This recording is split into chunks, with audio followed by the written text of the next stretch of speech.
Hello everyone, I am doing another vlog entry. I haven't done one in a while and I've been really busy with work, so it hasn't happened, but here I am. So for all it's worth, here I am.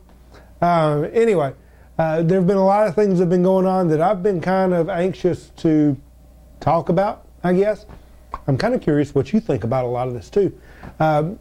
First and foremost on my mind lately has been Edward Snowden. Of course, most of you know, anybody who hasn't been under a rock for the last month or so, know that Edward Snowden is the fellow who leaked all the information about how the NSA is wiretapping. Basically, they're wiretapping us, eavesdropping on what we're doing with our metadata. Verizon, does any of this ring a bell? Should. So the whole question has been, all right, Edward Snowden, is he a patriot or is he a traitor? So Edward Snowden, patriot or traitor? And by the way, I think patriot. I think patriot. I appreciate what he's done. I appreciate what he sacrificed. Now, some people are casting aspersions on, what he's done, whether he's just trying to get attention, maybe a book deal, a movie deal, whatever. I'm telling you, the guy's on the run. He's flying from country to country. Last I heard, he was in Russia. He's hiding, and it's costing him something to do this. Anyway, here's my problem with all of it. We're talking about Edward Snowden, and we're all focused on, well, are they going to catch him? Is he going to get away? Is he a patriot? Is he a traitor? What's going on? And the whole time we're focused on him, the NSA is doing exactly what they've always done. And they're still looking at your information and my information, and they're doing business as usual. Nothing has changed for them.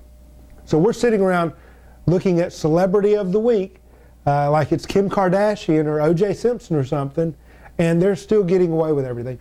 Their feet are not being held to the fire. We're not holding them accountable for what they've done wrong. And I understand that this is kind of a heavy intro into a video with my first time back. And I'm trying to keep it a little light and not really get angry as I feel at times. We should not be paying attention to Edward Snowden. Let me amend that by saying that I do care whether the man is prosecuted, thrown in prison, any of these things. I personally, just my opinion, you may have a different opinion, and that's okay. My opinion is that he is a patriot. He's done a service to me and the whole country. We're talking about something that should have been talked about a long time ago. Technology is so powerful and so useful, and the government is using it. And they're using it on you and me, and even people who are not citizens. And a lot of people go, well, they're not citizens, who cares? I'm telling you, all of this matters, and we should be talking about it, not waiting and watching to see what happens to Edward Snowden. So I'm going to get off that because that's kind of an aggravating thing for me. It really makes me mad. Having said that, I'm done with that particular topic. On to something a little bit lighter. I have been really, really frustrated with Windows 8. Windows 8 is such a chore to transfer or manipulate from tiles to desktop, downloading files, uploading files, using Skype. For the love of Mike, all I'm trying to do is use Skype while in desktop mode.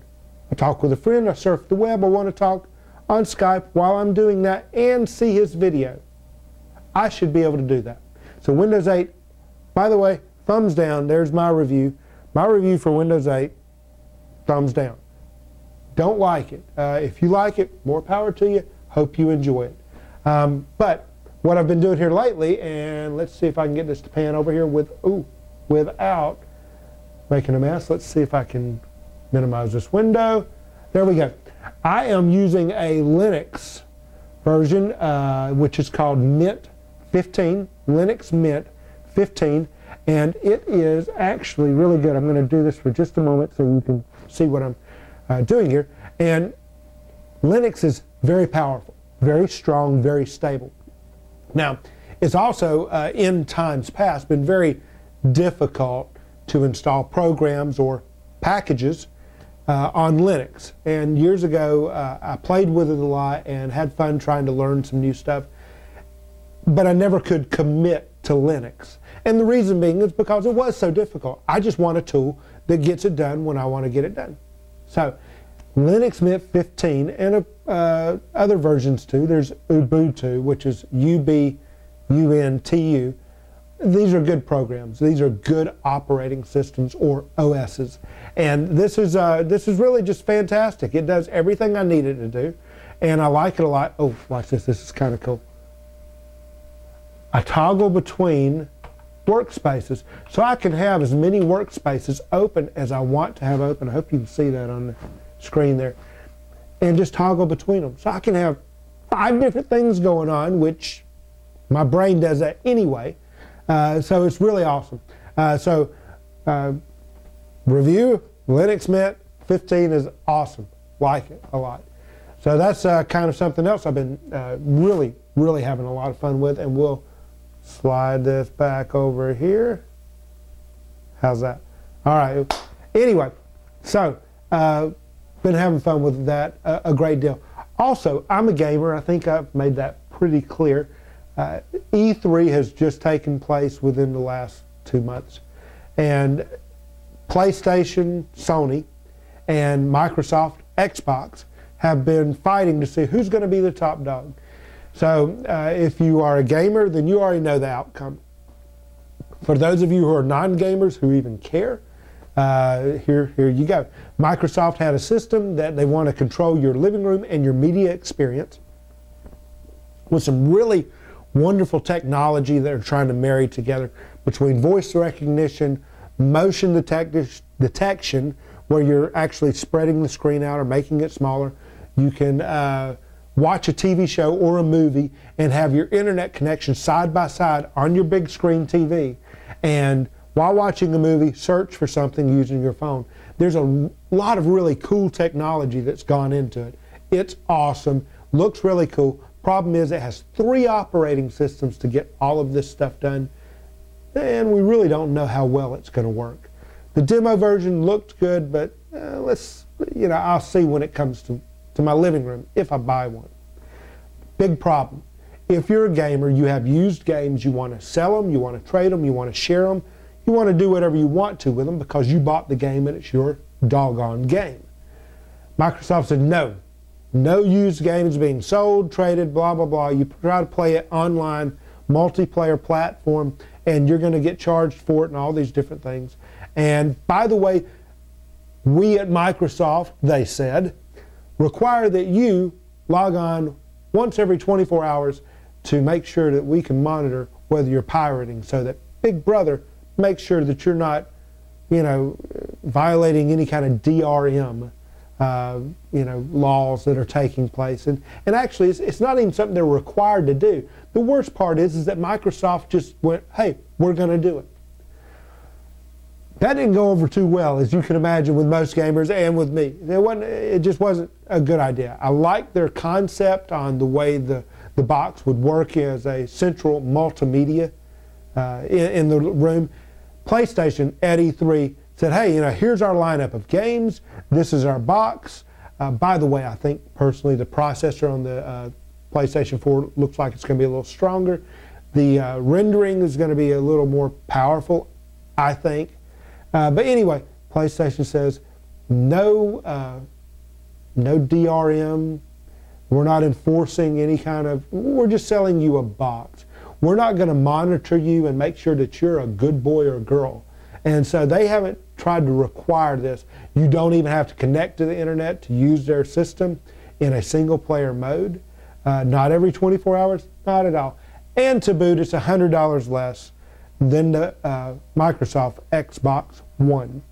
So for those of you who care or are curious about what everybody's talking about who is a gamer, that's what's going on. By the way, recent update as of 3 days ago, Xbox goes, hey, we're going to drop this DRM, all the digital rights management, we're dropping it.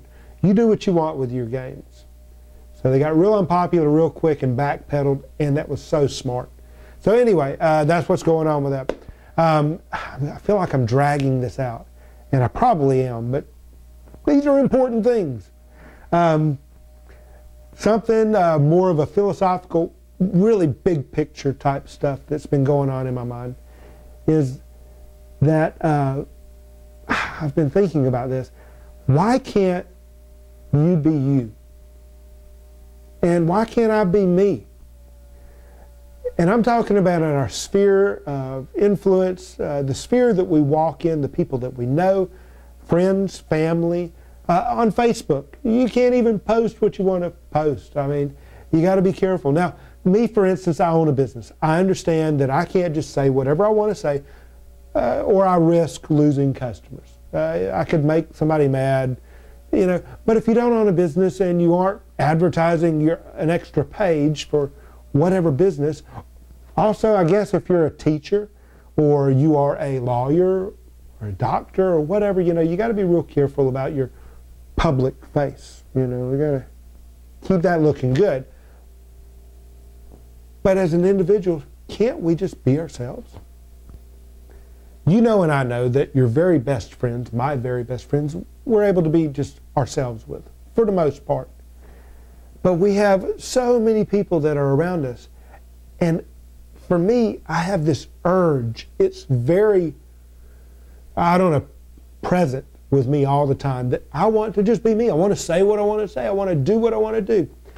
I am now older than I was before. I'm not ancient by any stretch of the imagination, but definitely much older. And the wonderful thing about getting older is I don't care as much as I used to. I slowly, ever so slowly, care less and less about what anybody thinks, about what I'm doing or saying. And honestly, if it wasn't for that, I wouldn't even be doing these videos. You know, I want to do what I want to do. I want to enjoy myself. We don't want to hurt anybody's feelings. We don't want to do anything that's immoral. But why can't we just be ourselves? So I'll challenge you. Be yourself as much as possible. It's liberating. It's wonderful. But, you know, don't step over the line. You know, don't hurt somebody. We still live in a world where we're responsible as good citizens for the welfare of our community. But otherwise, you know, hey, be yourself.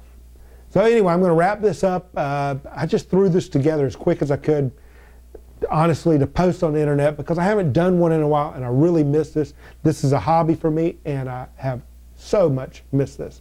So anyway, until I see you next time, adios. I hope you have a great week and be yourself. And by the way, go Edward Snowden. Run, Edward, run. Until next time, have a great week.